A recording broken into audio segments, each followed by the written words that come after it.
ప్రయత్నం.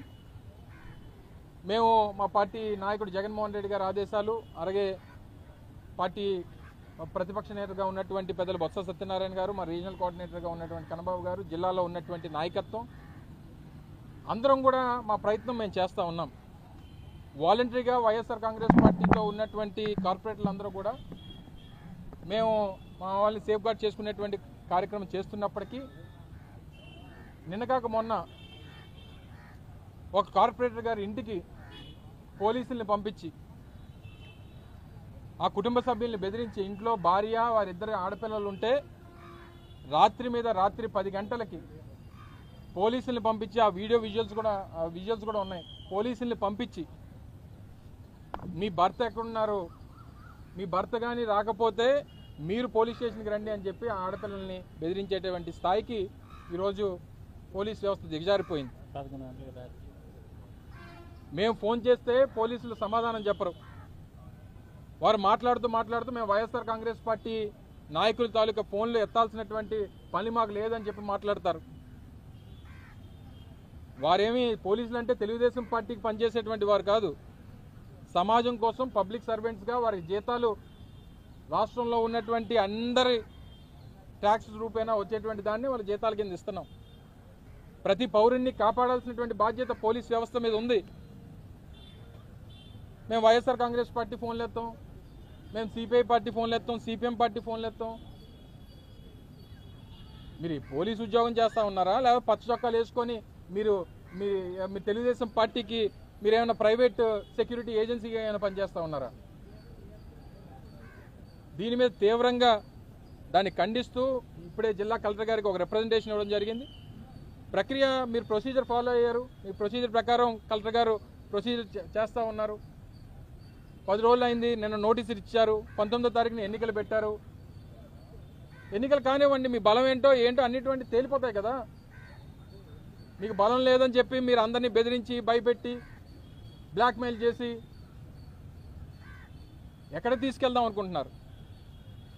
రాజకీయం ఈ రోజు అయిపోతుందని చెప్పని అనుకుంటున్నారా? లేకపోతే ఇదే ప్రజాస్వామ్యం ఇంకో 4 సంవత్సరాలతో ముగిసిపోతుంది, ఇక్కడ నుంచి ప్రజాస్వామ్యం ఉండదు అనేటువంటిది మీ అభిప్రాయం? మళ్ళీ 4 సంవత్సరాలకి ఎన్నికలు వస్తాయి, మళ్ళీ ప్రజలు తీర్పిస్తారు, అధికారాలు మారుతూ ఉంటాయి, పరిస్థితులు ఎప్పుడు ఈ రకంగా ఉంటాయనుకుంటే మీ అమాయకత్వం. పోలీసులు కూడా కొంతమంది పోలీసు అధికారులు ఈ సినిమాల్లో పనిచేసేటువంటి పోలీసు ఆఫీసర్ లాగా మీరు పనిచేస్తానంటే పరిస్థితులు ఈ రకంగానే ఉండవు అనేటువంటిది గుర్తుపెట్టుకోవాలి. మేము ఫోన్ చేస్తే ఆయనకి వినబడదు, మేము ఫోన్ చేస్తే ఆయనకి కనబడదు, మేము ఫోన్ చేస్తే ఆయన ఫోన్ ఎత్తాడు, మేము ఫోన్ చేస్తే ఫోన్ ఆపేస్తాడు. మీ పద్ధతి కానీ మార్చుకోకపోతే పరిస్థితులు ఈ రకంగానే ఉండవు అనేటువంటి విషయాన్ని తెలియజేస్తాం. మీరు చట్టం ఏం చెప్తా చేయండి. లా అండ్ ఆర్డర్ ఏ రకంగా నిలబెట్టాలో అది మీ బాధ్యత. ప్రజాస్వామ్యబద్ధంగా వాళ్ళు ఎన్నికల్లో పోటీ చేసి గెలిచినటువంటి కార్పొరేటర్లని వారి కుటుంబ సభ్యుల్ని వెళ్ళి మీరు బెదిరిస్తే దీన్ని ఏ రకంగా తీసుకెళ్దాం అనుకుంటున్నారు? ఏ రకంగా మీరు ఈ ప్రజాస్వామ్యాన్ని కాపాడాలనేటువంటి మీ అభిప్రాయం? మీరు అంబేద్కర్ గారు రచించినటువంటి రాజ్యాంగాన్ని ఫాలో అవుతారా, లేకపోతే లోకేష్ రచించినటువంటి రెడ్ బుక్ రాజ్యాంగాన్ని ఫాలో అవుతారా? దీన్ని తీవ్రంగా ఖండిస్తూ ఉన్నాం. రేపు కానీ మళ్ళీ మా ఏ కార్పొరేటర్ ఇంటికి వైఎస్ఆర్ కాంగ్రెస్ పార్టీకి చెందినటువంటి కార్పొరేటర్లు ఇప్పుడే ఒక కార్యక్రమానికి వెళ్ళాం, మా పార్టీ నుంచి 2-3 వెళ్ళిపోయినటువంటి కార్పొరేటర్లు ఎదురయ్యారు. కనీసం వాళ్ళు అడగలేదు, ఎందుకు వెళ్ళిపోయారని కూడా మేము అడగల. వాళ్ళకి ఆ నైతిక బాధ్యత లేకపోయినా, నైతిక విలువలు లేకపోయినా వెళ్ళిపోయినా మాకు తారసపడ్డారు, ఎదురుపడ్డారు. కనీసం మా రండి అని కానీ, ఎందుకు వెళ్ళిపోయారని కానీ వారు నిర్ణయం తీసుకున్నారు, వెళ్ళిపోయారు. సరే బెదిరింపులకు వెళ్ళిపోయారో, లేకపోతే ఇష్టపూర్వకంగా వెళ్ళిపోయారో, లేకపోతే ప్రలోభాలకు లోనే వెళ్ళిపోయారు. వాళ్ళు నిజంగా దొరుకుంటే వాళ్ళిద్దరిని కారెక్కించుకొని మేము తీసుకెళ్ళిపోగలం కదా. దేనికి ఈ రకమైనటువంటి మీకు బలం లేనప్పుడు ఎందుకు లేకిచ్చారు? వాళ్ళు నిజంగా బలమే లేదనుకుందాం, మీకు కావాల్సిన 2/3 మెజారిటీ లేదనుకుందాం, ఎందుకు లెటర్ ఇచ్చారు? ఈ 11 నెలల కోసం మీ పాకులాట దేనికి? కొన్ని ఇక్కడ ఏమైనా ఉన్నటువంటి దాన్ని ఏమైనా ఉన్నిస్తున్నారా? విలువైనటువంటి భూమిని తీసుకొని వెళ్ళి నేను ఒక సంస్థకు కట్టబెట్టారు. 1500 కోట్ల రూపాయలు విలువైనటువంటి భూమిని తీసుకొని వెళ్ళి ఒక ప్రైవేట్ సంస్థకు కట్టబెట్టేస్తారు.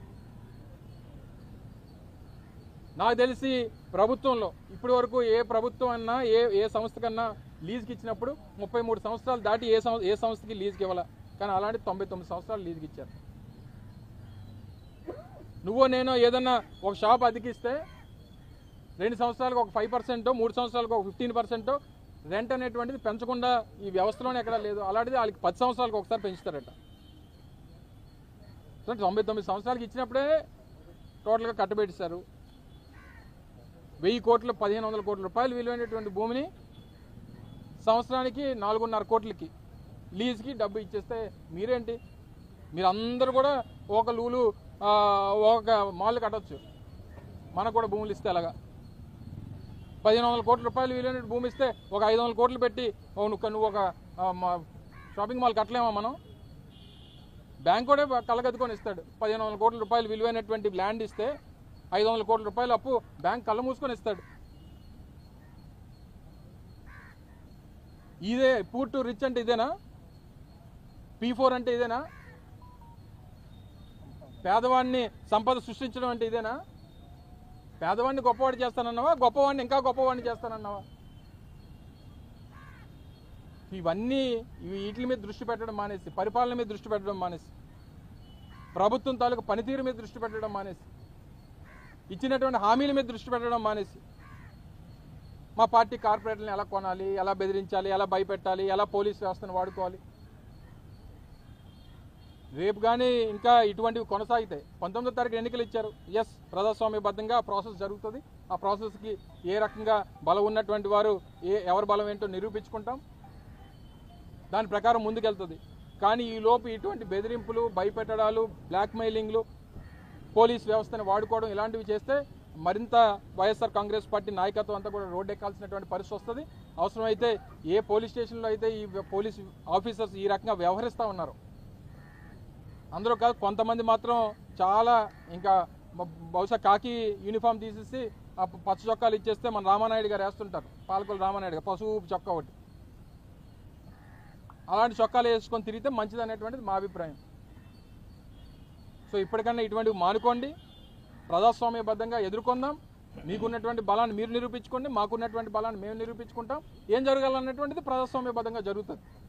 అంతే తప్ప దాంట్లో ఏమాత్రం డీవియేషన్ వచ్చినా సరే ఇంకా మరింత రోడ్ ఎక్కాల్సినటువంటి రిప్రజెంటేషన్స్ ఇచ్చాం, మరింత రోడ్ ఎక్కాల్సినటువంటి పరిస్థితి తీసుకురావద్దు అనేటువంటిది ప్రభుత్వాన్ని హెచ్చరిస్తూ ఉన్నాం. క్యాంప్ ఆఫీస్ ఏమన్నా ఏమమ్మా? అవును, ఎస్ ఇస్తాం, దాని మీద ఇచ్చామమ్మా. ఇప్పుడు రిప్రజెంటేషన్ ఇచ్చేది దాని మీద. ఇప్పుడు సిపి గారిని ఇప్పుడు కలెక్టర్ గారు కలిసి ఇచ్చాం రిప్రజెంటేషను. ఇప్పుడు సిపి గారిని కూడా 1 గంటకు రమ్మన్నారు, 1 గంటకు సిపి గారిని కూడా కలుస్తున్నాం. ఎవరైతే కన్సర్న్ పోలీస్ ఆఫీసర్ ఏ స్టేషన్ నుంచి అయితే ఇచ్చారో వాళ్ళందరినీ కూడా ఇందులో మెన్షన్ చేస్తూ రిప్రజెంటేషన్స్ ఇస్తున్నాం. కలెక్టర్ గారికి ఇచ్చాం, సిపి గారిని కూడా కలుస్తున్నాం అనేటువంటిది కలెక్టర్ గారు చెప్పాం. ఎందుకంటే ఎలక్షన్ ఆఫీసర్ కలెక్టర్ గారు కాబట్టి ఈ నో కాన్ఫిడెన్స్ సంబంధించినటువంటిది కలెక్టర్ గారి నేతృత్వంలో జరుగుతుంది కాబట్టి ఆయనకి చెప్పాల్సినటువంటి బాధ్యత మా మీద ఉంది. ఆ చెప్పాల్సినటువంటి విషయాలన్నీ కూడా వారికి చెప్పడం జరిగింది. అండ్ కన్సర్న్డ్ డిపార్ట్మెంట్ హెడ్ చేస్తున్నటువంటి పోలీస్ కమిషనర్ ఉన్నారు కాబట్టి పోలీస్ కమిషనర్ గారు కూడా కలవడం జరుగుతుంది. ఏదో అడుగుతున్నా చెప్పమ్మా, ఎంతమంది అంటే కావాల్సినంతమంది ఉన్నారు, మాకు ఎంతమంది కావాలో అంతమంది ఉన్నారు. మీకు ఎందుకు కావాలి నెంబర్స్? మాకు ఎంతమంది కావాలో అంతమంది ఉన్నారు. మీకు ఎంతమంది కావాలి చెప్పు. ఉన్నారు, వాళ్ళందరూ హ్యాపీగా ఉన్నారు, వాళ్ళు హ్యాపీగా ఉన్నారు, వాళ్ళందరూ హ్యాపీగా ఉన్నారు, వాళ్ళందరూ ప్రశాంతంగా ఉన్నారు. ఇప్పుడు మీరు ఎక్కడికో తీసుకెళ్తానని చెప్పారట మీ పార్టీ వాళ్ళని, అక్కడ ఏం భూకంపం వచ్చేస్తుంది, చెప్పకముందే భూకంపం వచ్చింది అక్కడికి. మీరు అనగానే మీరు ఆ కూటమిలో భూకంపం వచ్చింది, ఆ ఊర్లో భూకంపం వచ్చింది.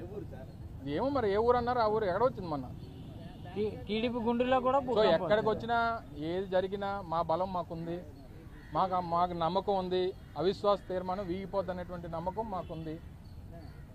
మాకు కావాల్సినటువంటి ఎంతమంది కావాలో అంతమంది మా దగ్గర ఉన్నారనేటువంటి నమ్మకం మాకుంది. ఇవన్నీ వాళ్ళకి నమ్మకం ఉంటే ఈ బెదిరింపులు ఎందుకు చేస్తారు? లాస్ట్కి డేట్ ఏంటి చేస్తారు? ఇప్పటికీ వెళ్ళారు కదా కొంతమంది. చెప్తున్నాను కదా, ఇష్టం ఉండి ప్రజాస్వామ్యబద్ధంగా వెళ్ళిపోయి నైతిక విలువలు దేనికన్నాను రాజీనామా చేసి వెళ్ళాలి పార్టీ మారినప్పుడు. సరే వెళ్ళలేదు, వెళ్ళిపోయారు. వెళ్ళిన వాళ్ళు కూడా మేమేం డిస్టర్బ్ చేయలేదే. మా పార్టీ మీద గెలిచావు, లేకపోతే మా పార్టీ గుర్తు మీద గెలిచావు, నువ్వు ఎలా వెళ్ళిపోతున్నావు అని చెప్పి మేమేం లాక్ రాలేదే, లేకపోతే మేమేం బెదిరించలేదే.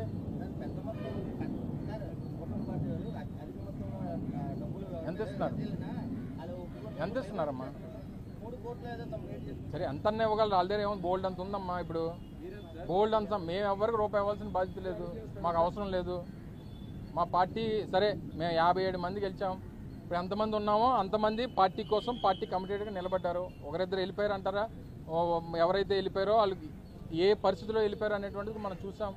సో ఏదేమైనప్పటికీ ఇప్పుడు ఉన్నటువంటి వారు ప్రలోభాలు, భయభ్రాంతులు చేయడం, ప్రలోభాలు పెట్టడం, బెదిరించడం, బ్లాక్మెయిల్ చేయడం అన్ని అవకాశాలని వాళ్ళు వాడుకుంటున్నారు. అధికారం ఉంది కాబట్టి. సరే let's wait and see. 19th వరకు చూద్దాం ఏం జరుగుతుందో చూద్దాం. ఎస్ ఆబ్వియస్లీ మా పార్టీ ఏ స్టాండ్ అయితే తీసుకుందో ఆ స్టాండ్ మీద విప్ జారీ చేస్తాం.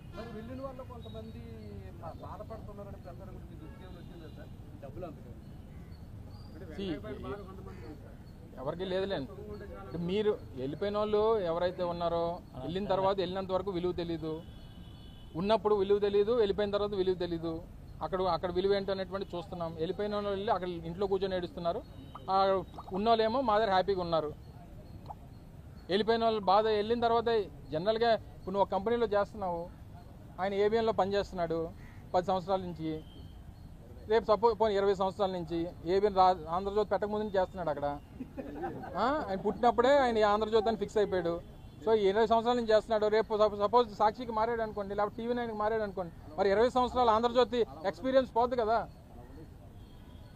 ఆ రోజు టీవీ 9లోనో లేకపోతే సాక్షిలోనో మొదటి రోజు అంటారు తప్ప 20 సంవత్సరాల నుంచి అనరు కదా. అప్పుడు కొత్తే కదా. పోలీస్ వ్యవస్థ మీద మీరు కొన్ని కీలక వ్యాఖ్యలు చేశారు సార్. పోలీస్ వ్యవస్థ మీద కొన్ని కార్యాలయంకి వెళ్ళినట్టు ఒక అర్థం ఉంది సార్. క్యాంప్ కార్యాలయకి కూటమి అదే నాకు అర్థం. అట్లా అడగాలి నువ్వు ఈ ప్రశ్న నన్ను కాదు. మొన్న ఎవరో ఒక పార్టీ వాళ్ళ పార్టీకి చెందినటువంటి నాకు మేము ఎవరిని ఎక్కడికి తీసుకెళ్లాల్సినటువంటి పని లేదు. కూటమిలో కూడా నిన్న మొన్న చూసాం. ఎందుకంటే కూటమిలో 3 రాజకీయ పార్టీలు ఉన్నాయి.